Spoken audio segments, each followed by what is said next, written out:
No final de julho de 1945, o USS Indianápolis estava em uma missão secreta especial, entregando partes da primeira bomba atômica para a ilha do Pacífico de Tinian, onde os bombardeiros americanos B-29 se baseavam. O trabalho feito, o navio de guerra com 1.197 homens a bordo navegava para o oeste em direção a Leyte, nas Filipinas, quando foi atacado. Quando o USS Indianápolis foi atingido por torpedos japoneses nas últimas semanas da Segunda Guerra Mundial, centenas de tripulantes pularam na água para escapar do navio em chamas. Cercados por tubarões, eles esperaram uma resposta para o chamado de SOS, mas ninguém foi enviado para buscá-los. Apesar de seres humanos não aparecerem no cardápio como presas habituais, incidentes com tubarões são registrados todos os anos, e a grande maioria se refere a casos isolados, envolvendo apenas uma pessoa. Contudo, em 1945 ocorreu um ataque sinistro, cujo número de vítimas foi estimado em quase 150 indivíduos. Eu sou o Sidney Góes e você está no Placebo. Vem comigo, que no caminho eu te explico.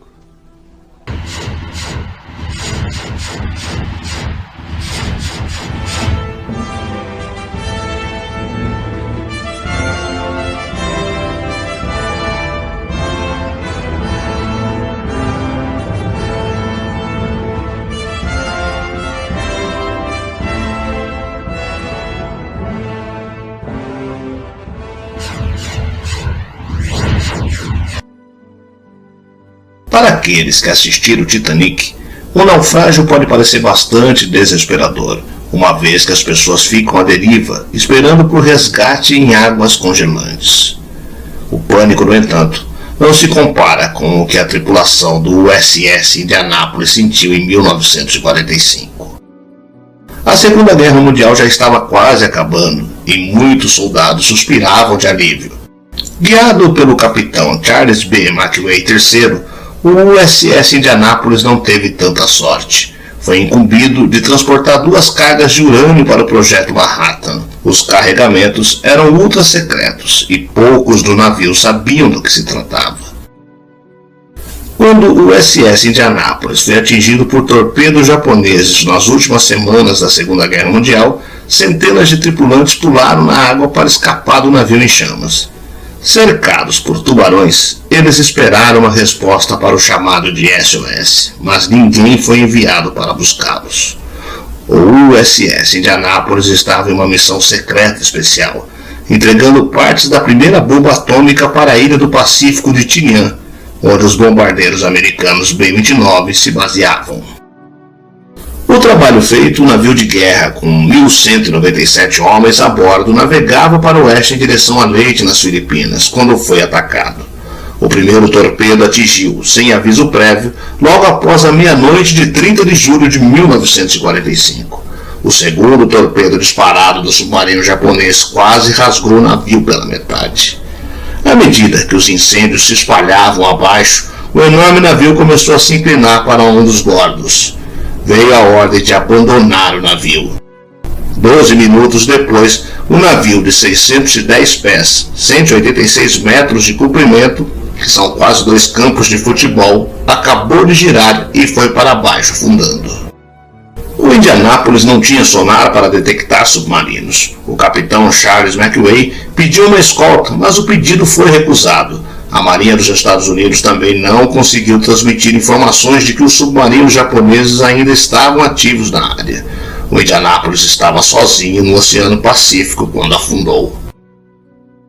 Ninguém chegou para o resgate, embora o Indianápolis tenha enviado vários sinais de SOS antes de afundar. De alguma forma, as mensagens não foram levadas a sério pela Marinha. Nem se notou muito quando o navio não chegou no horário determinado. Cerca de 900 homens, sobreviventes do ataque torpedo inicial, foram deixados à deriva em grupos na vastidão do Oceano Pacífico. E debaixo das ondas, outro perigo estava à espreita. Atraídos pela carnificina do naufrágio, centenas de tubarões de milhas ao redor dirigiram-se para os sobreviventes. Alguns dos homens batiam na água, chutavam e gritavam quando os tubarões atacavam. A maioria decidiu que se juntarem em um grupo era a melhor defesa. Mas com cada ataque, as manchas de sangue na água, os gritos, os salpicos, mais tubarões vinham. Os tubarões, porém, não eram o principal assassino. Sob o sol abrasador, dia após dia, sem qualquer alimento ou água por dias, homens estavam morrendo de exposição ou desidratação. Com seus coletes salva-vidas inundados, muitos ficaram exaustos e acabaram afogados.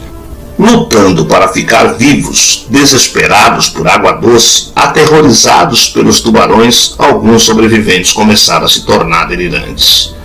Muitos começaram a alucinar, imaginando ilhas secretas ao longo do horizonte, ou que estavam em contato com submarinos amigos que estavam vindo para resgate.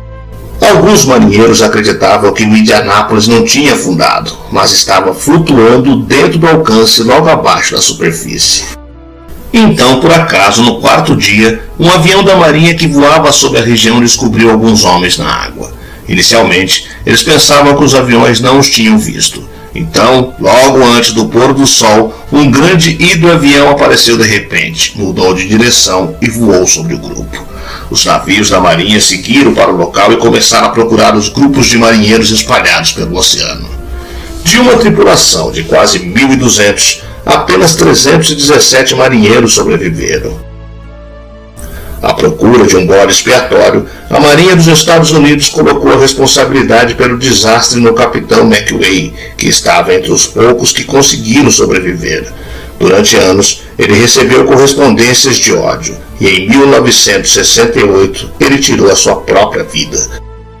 A equipe sobrevivente fez campanha durante décadas para ter seu capitão absolvido, o que acabou acontecendo mais de 50 anos após o naufrágio. Assim, além de ficar conhecido como o pior desastre marítimo da história dos Estados Unidos, o naufrágio do USS Indianápolis também ficou conhecido como o pior ataque de tubarões de todos os tempos.